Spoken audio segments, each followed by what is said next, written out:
outside, inside, and outside. We're going to get him on the run, boys. Once we get him on the run, we're going to keep him on the run. And then we're going to go. And we're not going to stop until we get across that goal line. This is Team Naysay's. It's good. Well, I think we're better than them. They can't lick us. What do you say, man?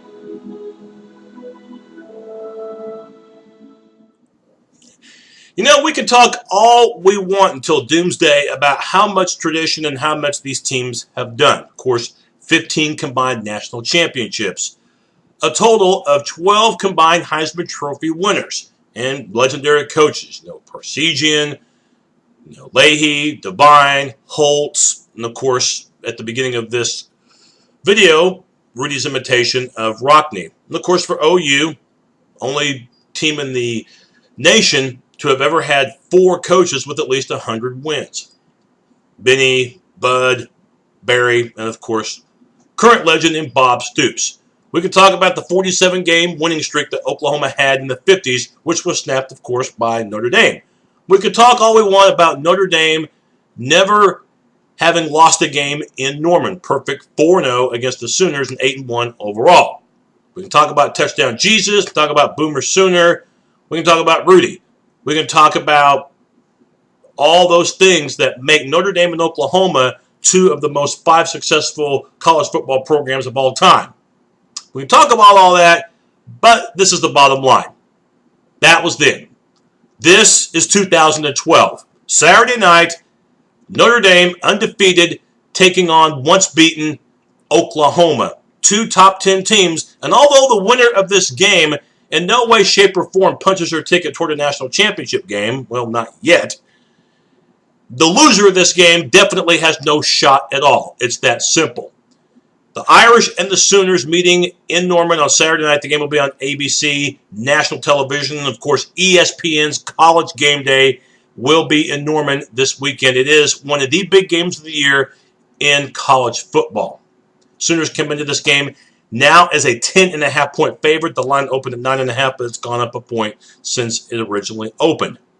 Before we talk a little bit more about the matchup in particular, some good news for the Sooners. They just found out yesterday on Monday, October the 22nd, that defensive lineman Stacy McGee, his suspension is over. It's been reinstated, and it looks like he will play against Notre Dame. That's fantastic news because that will add even more depth and even more of a rotation as far as that defensive line goes. Of course, the defensive line these past few weeks has played terrific with Casey Walker, of course, McFarland, he's getting better, Chukwunadole, and then David King at his defensive end spot along with R.J. Washington.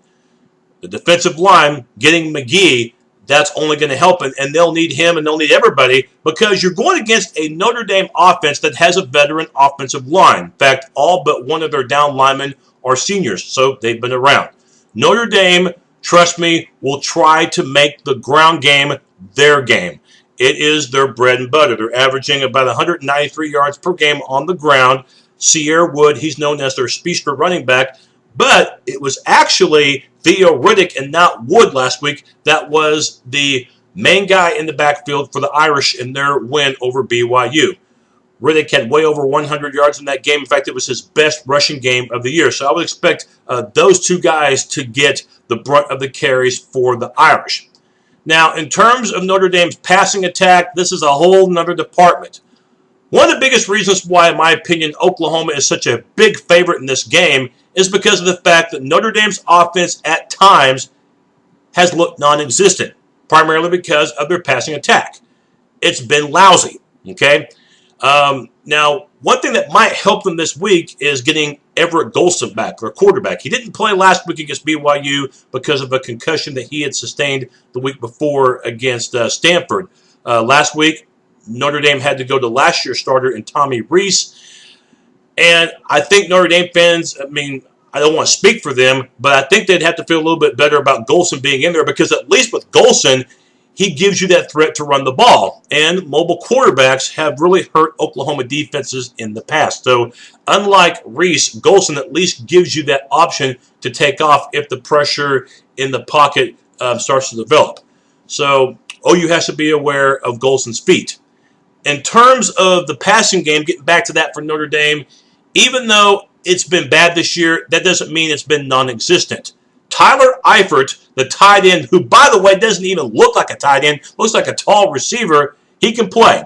And I would imagine, and we saw Reese do this last week against BYU, I wouldn't be surprised if Golsen does the same thing, if they lob the ball to Eifert. Eifert's a pretty tall player, and it'll be important for the OU linebackers and the secondary in particular to not let Eifert get behind them. Again, Notre Dame will try to lob the ball to Eifert so that he can use those arms of his, those lengthy arms, to make catches. And I think he caught 4 passes in the first 13 minutes of that game against BYU, had a touchdown. I think those were the only 4 catches he had, but he made an early and immediate impact in that ball game. His performance was one of the differences in the Irish's win this past Saturday, won by 3 over the Cougars. So for the Sooners, I think it's this simple: contain the ground attack. If you can do that, I think for Notre Dame it's going to be a pretty tough time for them moving the ball.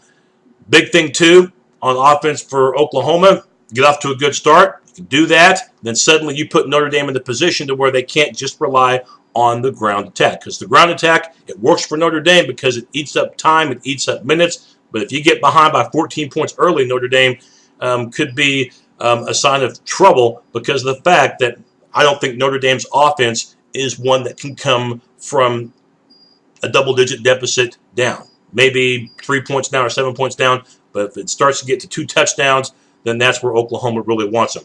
Now, let's go ahead and flip-flop and talk about the OU offense. This year, how about it? They're averaging about 500 yards per game, nearly 300 yards through the air, about 200 yards on the ground. The ground attack, it's been wonderful for the Sooners. Damian Williams, he's having a terrific year. Now, last week against Kansas, nobody really stuck out as far as the ground attack, but they were still able to move the ball with several running backs. In terms of the passing department, Landry Jones, another solid game.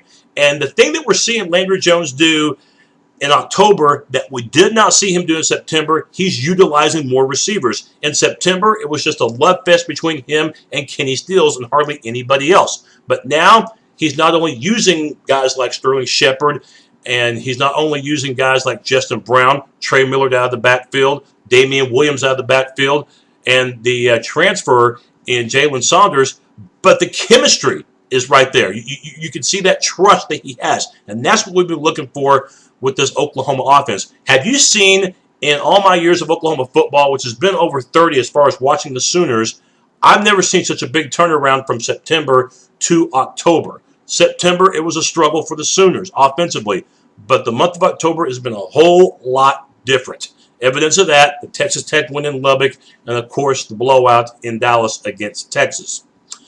But I will caution OU fans about something. This will be easily the best front seven that the Sooners will face during this regular season. I know that Texas had the reputation of having a good defense, and OU took them apart.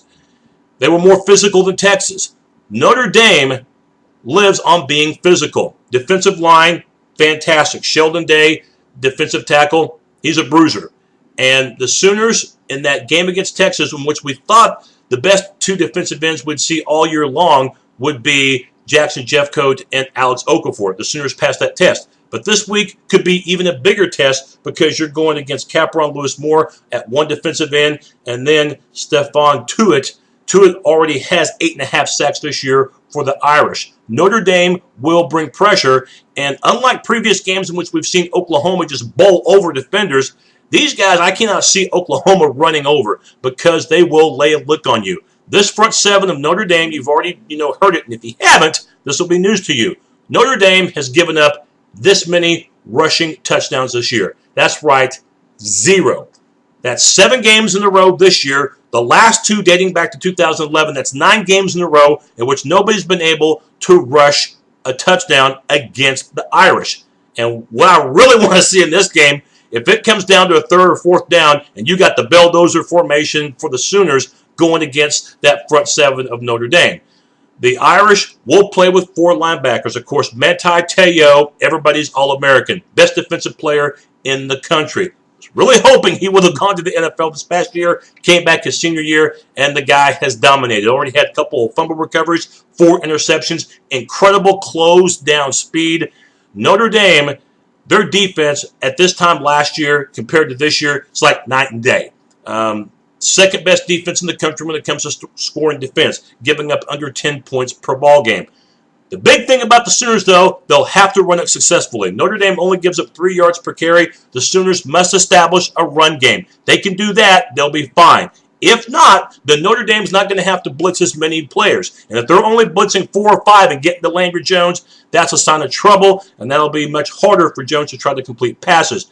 Pass protection has to be the key, because even if Notre Dame blitzes 6 or 7, at that point, Landry should still have just enough time to find open receivers. I know Oklahoma, this is the best front 7 they'll play, but for Notre Dame, conversely, this is going to be the best offense they've played, especially when it comes to passing. Special teams right now, you'd have to give the edge to Oklahoma. Honeycutt, he's only missed 1 kick this year, and then we've seen in previous weeks what Oklahoma's done as far as punt returns. Of course, last week, Justin Brown with a 90-yard punt return for a TD, and Roy Finch with that long kickoff return for a touchdown. I said it before, and I'll say it again. Right now, special teams aren't a hindrance for Oklahoma. They're actually an advantage. We haven't had to say that too many times in the past 10 or 20 years, but special teams is a weapon. Look, my final thoughts on this game. I believe that Notre Dame will make this competitive. Their front 7 on defense alone will make some plays. They're going to get to Landry Jones at times. It just can't happen on a regular basis if you're an Oklahoma fan. Even though I think for Oklahoma, it's not going to be a 40, 50-point type game, or at least I don't think it will be. I think Notre Dame will have just as much trouble, if not more, trying to move the ball against Oklahoma's defense because they're pretty darn good as well. I look for the Sooners to prevail and to hand Notre Dame not only their first loss of the season, but their first loss ever in Norman. Final score, 27-17. I have OU winning this game by about that point spread, about a 10-point margin. I'll have my post-game show of OU and Notre Dame. It'll be coming up Saturday night about an hour after the game, so make sure to check it out. And don't forget to check out my college football pick show coming your way Thursday, October the 27th, in which I'll pick head-to-head against the spread. The almighty coin, he'll be my opponent. So, pick show the 27th, post-game show, right after the OU Notre Dame game. Boomer Sooner.